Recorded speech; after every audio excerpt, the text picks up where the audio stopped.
Police ખૂનના ગુનાના આરોપીઓને ગણતરીના કલાકોમાં પકડી પાડતી ભચાઉ પોલીસ મહાનિરીક્ષક ચિરાગ કોરડિયા, બોર્ડર રેન્જ ભુજ કચ્છ તથા પૂર્વ કચ્છ પોલીસ અધિક્ષક સાગર બાગમાર અને નાયબ પોલીસ અધિક્ષક સાગર સાંબળા તરફથી જિલ્લામાં ગંભીર પ્રકારના બનતા ગુનાઓ બનતા અટકાવવા તેમજ બનેલ ગુનાઓ શોધી કાઢવા આપેલ સૂચના અને માર્ગદર્શન હેઠળ ભચાઉમાં પ્રેમ લગ્નનું વેર રાખી વિનોદ ઉર્ફે જીગર કોલી નામના યુવક પર બોલેરો ગાડી ચડાવી તેની હત્યા કરનાર 2 શખ્સોને ભચાઉ પોલીસે પકડી પાડ્યા છે. આજ રોજ યોજાયેલી પત્રકાર પરિષદમાં પૂર્વ કચ્છ પોલીસ અધિક્ષક સાગર બાગમારે જણાવ્યું કે મુખ્ય આરોપી મેહુલ લાખાભાઈ કોલીની બહેન સાથે મૃતક વિનોદે પ્રેમ લગ્ન કર્યા હતા, જેનું મન દુઃખ રાખી મેહુલે તેના મિત્ર હર્ષદ પ્રભુભાઈ પ્રજાપતિની મદદથી આ ગુનો આચર્યો હતો. આરોપીઓએ 25 ફેબ્રુઆરીથી રાત્રે વિનોદ ચાલતો જતો હતો ત્યારે તેના પર ગાડી ચડાવી ગંભીર ઈજાઓ પહોંચાડી મોત નીપજ્યું હતું. ભચાઉ પીઆઈ ડીડી ઝાલાની ટીમે હ્યુમન ઇન્ટેલિજન્સ અને ટેકનિકલ સર્વેલન્સની મદદથી બંને આરોપીઓની ધરપકડ કરી કાયદેસરની કાર્યવાહી હાથ ધરી છે.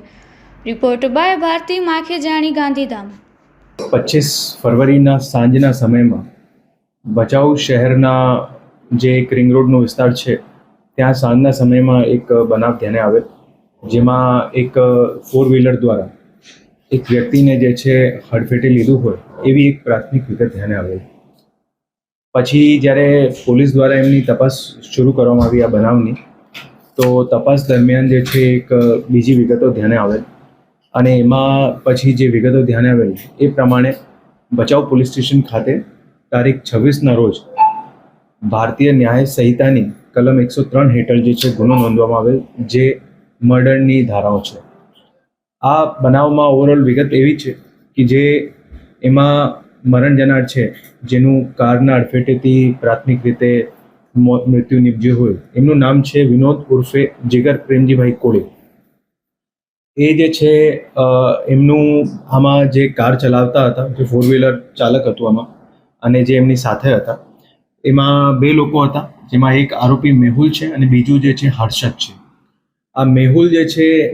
અને આ એમાં મરણ જનાર છે વિનોદ, આ એમનું બનેવી થાય છે અને થોડાક સમય પહેલાં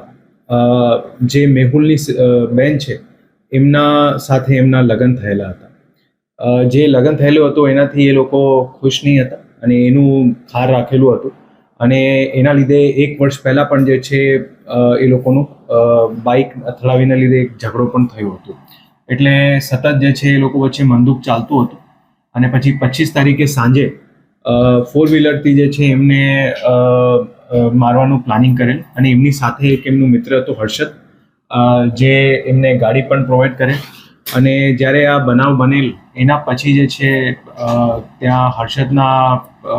ફાધર પાસે જે છે એ લોકો ગાડી રાખી દીધેલ અને પછી એ લોકો નીકળી ગયેલા હતા. આ આખી જે બનાવની વિગત હતી, જે પ્રાથમિક રીતે બધી જગ્યાએ જાહેર થયું હતું કે એક્સિડન્ટથી મૃત્યુ થયેલ છે, એમાં જ્યારે પોલીસ દ્વારા એનો અલગ અલગ એંગલ્સથી ઇન્વેસ્ટિગેશન કરવામાં આવેલ ત્યારે આ ખરેખર જે છે એક મર્ડરનું બનાવ હતો, જેમાં બંને આરોપી જે છે એમને પોલીસ દ્વારા અત્યારે પકડી પાડવામાં આવેલ છે અને જે BNSની કલમ હેઠળ ગુનો દાખલ થયેલો છે એના હેઠળ એમની તપાસ અત્યારે ચાલુમાં છે અને આગળમાં રિમાન્ડની પણ તજવીજ શરૂ કરી દેવામાં આવી છે.